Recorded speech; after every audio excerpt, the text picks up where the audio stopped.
If you open up your art supply catalog, you are going to see so many different kinds of paintbrushes, ranging from dirt cheap to super duper expensive, from different kinds of sizes, lengths of handles, different kinds of quality of hair, even has a little grip and beyond. It's really hard to know what you really need for an elementary art room. Before we dive into that, I think it's important for you to think of a couple of things.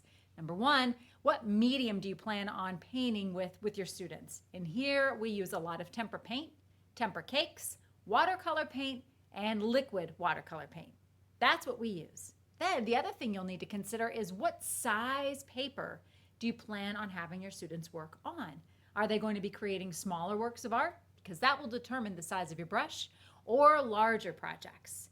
Once you've got that in mind, I think it's also important for you to understand the anatomy of a paintbrush. It's awkward. Let's talk about the anatomy of a paintbrush. It's got three parts, and this is the same kind of spiel I give my students, so bear with me, please. It has the top of the brush, which is called the bristles of the brush. Sometimes paintbrushes, you can buy them with a really soft kind of bristle. Those are usually called sable. They are perfect for watercolor paint. Sable, by the way, is actually male weasel hair. It would figure that the males are weasels and they have the best hair for tails. Regardless, that's what the original sable brushes are made from. So those that are more expensive, that's probably what they are and not something you need in an elementary art room. Now the word sable just kind of stands for the texture of the brush, which is normally pretty soft. Other kinds of brushes you may see in your catalog are called bristle. Bristle brushes originally were named after hog bristle. Again, you won't be finding those in an elementary art room, but that gives you the idea for texture. Sable means soft, bristle means a little bit more coarse. Why would you want these two different brushes? Well, sable is great for watercolor paint, liquid watercolor paint, as well as tempera cakes. The sable brushes, which are a little bit stiffer, are great for a thicker kind of paint like your tempera paint or acrylic. Next up, we have this thing. It's called the ferrule. I think I'm saying that right. It's the same kind of thing that you see on a pencil, the little metal band. Essentially, it's just there to hold everything together. It combines the bristles to the handle. And last but not least, we have the handle. Now, you do want to kind of overthink the handle when it comes to purchasing your brush. Don't just cast it aside. I have made the mistake of buying brushes that have wood handles. I don't like those so much because oftentimes when the brushes are soaking in water before I wash them, the paint chips or flakes off. The wood can sometimes break apart, causing splinters in my delicate little hands. So who knows what it's doing to my friends.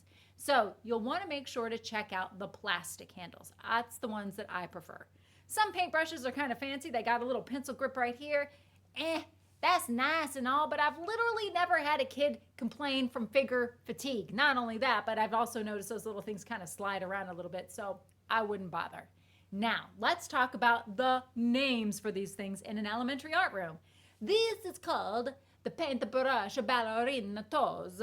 Her paint toes are nice and pointy, and that's the way we want them to stay, so that way when we're painting, she's like a ballerina. She's always on her tippy toes. She never, ever scoots around on her bottom. That'll give you those spider leg effects on your paintbrush. Try to encourage your students to lift up their hand, hold their paintbrush vertically like this, and that will make it so the bristles stay nice and pointy and they get a beautiful line. We next up call this part the danger zone. We never ever want to put our hands in the danger zone because if we do, then our fingers are, they're in danger of getting paint on them and getting dirty. And in here we got 30 minutes. We ain't got time to be washing our hands at the sink. So keep your hands out of the danger zone. And last but not least, of course, is the handle. It's called the handle because guess what? That's where your hand goes. Hold it here. You've got a lot of control.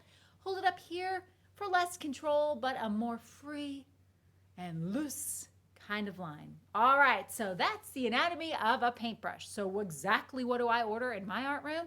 Well, I order what's called rounds. Round paintbrushes are the ones that are, round, and I order those in a variety of different sizes with the short handle, not the long.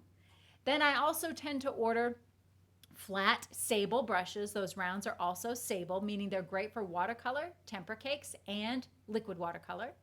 And then when it comes time for working with tempera paint, I like to order some of those bristle brushes. Again, short handled. I'll get to more on that in a moment.